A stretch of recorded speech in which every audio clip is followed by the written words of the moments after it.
ভালো করে আস্বাদন করবেন। শাস্ত্রকর শাস্ত্রে বললেন, কুরুক্ষেত্র বলি যারে ভারত ভূমিতে, দিব্য জ্ঞানে দেখিলে পাইবে তাহা মাতৃজনিতে। জনিতে জন্ম মৃত্যু তাহা দেখো দেখাইয়া, কামনায় পড়িয়া জীব যাহিছে মরিয়া। কুরুক্ষেত্র বলি যারে ভারত ভূমিতে, ভারতে গেলে যেটা দেখা যায় সেটা নয়। আপনার আমার বৃন্দাবনে কুরুক্ষেত্র মাঠ রয়েছে। কোনটা? কুরুক্ষেত্র বলি যারে ভারত ভূমিতে, দিব্য জ্ঞানী এই নয়নে দেখিলে পাইবে তাহা মাতৃজনিতে। জনিতে জন্ম জনিতে মৃত্যু দেখো দেখাইয়া, কামনায় পড়িয়া বাবারা যাহিছে মরিয়া। রাধে রাধে, যেন বুঝতে পারেন। কামনায় পড়িয়া বাবারা যাহিছে মরিয়া, ধারণ নাই ধর্ম করে পতনে মরণ। ইহা হইতে কুরুক্ষেত্র আজ ত্রিভুবন।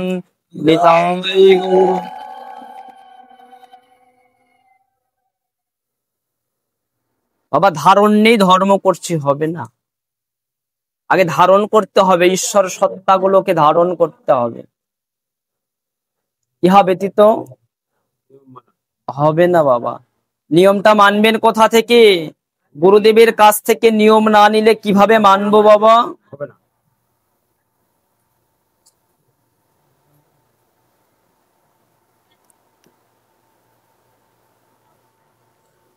যোগী পুরুষ সর্বদাই সংযমী ও উদার, শীত তাপ সুখ দুঃখ ও মান অপমানে তিনি বিচলিত হন না। যারা যোগী পুরুষ তারা সর্বত্র উদার।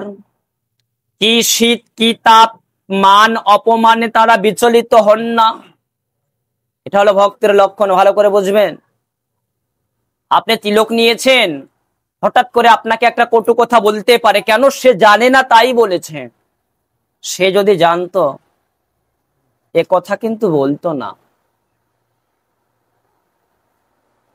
তার কথাটা শুনে আপনি যদি নিজের মনে একটা সংশয় সৃষ্টি করেন, তাহলে বৈষ্ণব হওয়া গেল না, বৈষ্ণব হওয়া যাবে না। বিশাল আকৃতির হাতি, তার পথ দিয়ে হেঁটে যায়, পিছনে কুকুর গুলো ঘেউ ঘেউ করে চলে যায়, হাতি কখনো পিছু পানে চায় না। তারা ঘেউ ঘেউ করে চলে যাবে, আপনার গন্তব্যস্থানে আপনাকে যেতে হবে। এটা হলো ভক্তের লক্ষণ, বৈষ্ণবের লক্ষণ। আপনার কর্ম কি? যেজন জানে না তাকে জানাতে হবে, যেজন বোঝে না তাকে বোঝাতে হবে। এটা হলো ভক্তের কর্ম, নিত্য কর্ম। আপনার মাধ্যমে একটা ভক্ত অন্ধকার থেকে আলোর কাছে চলে আসবে। এখানে যে সবাই ভক্ত তা নয়, অভক্ত রয়েছে, কিন্তু তাদেরকে ভক্তে সাধুগুরু বৈষ্ণবে পরিণত করতে। বাবা, এটা হলো ভক্তের কর্ম। জয় জয় সাধু।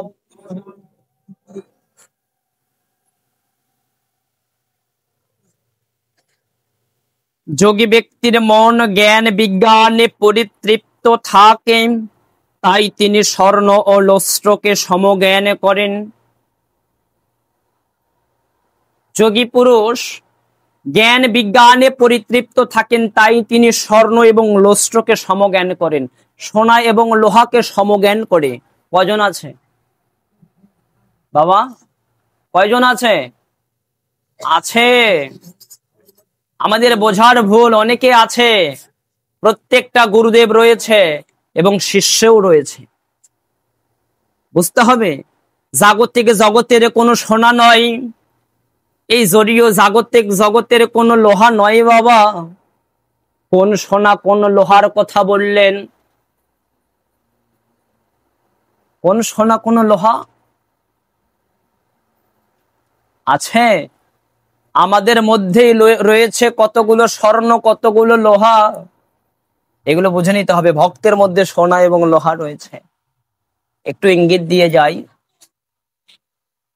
অনেকে আছে কোন অনুষ্ঠানে গেলে দেখবেন বাড়ির জিনিস ভালো লাগে না। রাধে রাধে। বাড়িতে একটা আমের গাছ রয়েছে, অনেক আম ধরেছে, ওই আমটা পেড়ে নিয়ে এসে বাড়িতে কেটে খাবেন, এর একটা স্বাদ। আর মানুষের গাছের আম চুরি করে পেড়ে খাবেন, এর আলাদা একটা স্বাদ আছে। রাধে রাধে। বাড়ির যে আম, এটাই হলো সোনা, বুঝে নেবেন। আর পরের গাছে যে যাচ্ছেন, ওটাই হলো লোহা। জ্ঞানী ব্যক্তির কাছে, যোগী ব্যক্তির কাছে তেমন হয় না বাবা, দুই নয় এক। কামনায় মোহিত হয়ে আমরা এগুলো করি, এটা করা যাবে না, এটা করা যাবে না। আপনারা বাবাজি, ওই যে রাধে রাধে, আমাদের সনাতন ধর্মে একজন বেশ্যা ছিল, একজন বেশ্যা ছিল। তার কর্ম কিন্তু ভালো নয়, খারাপ, তবুও সে পারে একটা মানুষ তৈরি করতে। রাধে রাধে। ভক্ত, এক ভক্ত তার সৌন্দর্যের মোহে পড়ে, বাড়িতে সুন্দর বউ রয়েছে, ভালো করে বোঝেন বাংলা কথাই বলছি, বাড়িতে সুন্দর স্ত্রী থাকবার পরও ওই নারীর প্রতি নজর গেল, ওই নারীর সৌন্দর্যে মোহিত হয়ে গেল, চলে গেলেন। কত টাকা চাও তুমি? গিয়ে দরজায় ধাক্কায়, দরজায় টকা দিলেন, দরজা খুললেন, ভেতরে এলেন, বললেন কি চাও? তিনি তো ভক্ত একজন, ভালো করে বুঝবেন। আমরা বেশিরভাগ গুরু ধরার পরে এগুলো ভুল করে থাকি। গুরু ধরবার পর আমরা ভক্ত হয়ে গেলাম না, আপনাদের আমার মতো ভক্ত গিয়েছে, গিয়ে বলছে বাবা কি চাও? আমি তো একটা খারাপ মানুষ, আমার কাছে কেন এসেছো? বললেন তুমি কি চাও আমার কাছে, আমি তোমাকে চাই। তখন তিনি ভুলবশত একটা কথা বলেছিলেন, মা প্রচন্ড জল পিপাসা পেয়েছে, আমাকে এক গ্লাস জল দেবে? এক গ্লাস জল চেয়েছিল, ওই মেয়েটা দুই হাতে করে 2 গ্লাস জল নিয়ে এলো। ভালো করে বুঝবেন মায়েরা, ভালো করে শুনবেন। এক গ্লাস জল চাইলো, 2 গ্লাস জল নিয়ে এলো। একটা গ্লাস ছিল পরিষ্কার, গ্লাসের ভিতরে যে জলটা রয়েছে এই জলটা নোংরা, ময়লায় পরিপূর্ণ। আরেক পাশে আরেকটি গ্লাস রাখলো, ওই গ্লাসটা ময়লা, ভেতরে যে জলটা ছিল জলটা পরিষ্কার। ভক্তকে বলল বাবা তোমার যেটা ভালো লাগে সেটা সেবা করো। কোনটা করবেন? কোন গ্লাসের জল মা সেবা করবেন? একটা গ্লাস ময়লা জল ভালো, আরেকটা গ্লাস ভালো জল ময়লা, কোনটা সেবা করা যায়?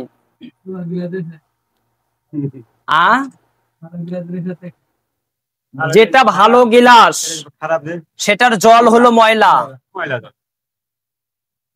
আর যেটা গ্লাস অপরিষ্কার জল ভালো। আপনি কোনটা খাবেন? গ্লাস ময়লা জল ভালো ওটা খাবেন। হ্যাঁ, রাধে রাধে।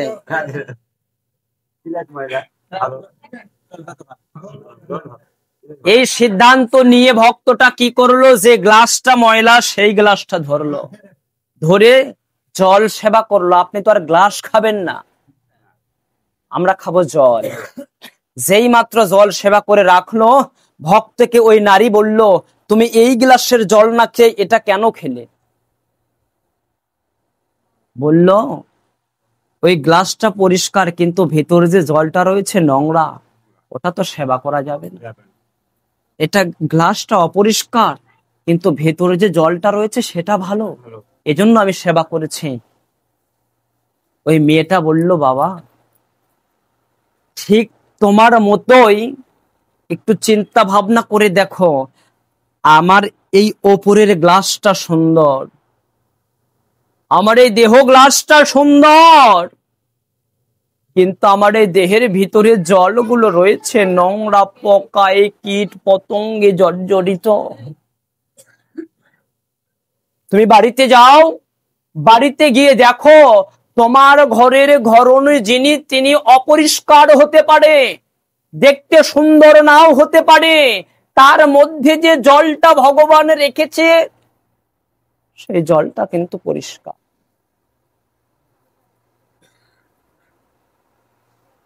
আমার কাছে যে তুমি ভক্তিটা নিয়ে যে টানে তুমি এসেছ, এই টানটা নিয়ে যদি তুমি ভগবানের কাছে যেতে, ভগবান অবশ্যই তোমাকে গ্রহণ করতে বাবা। রাধে রাধে, হরাধে হরাধে।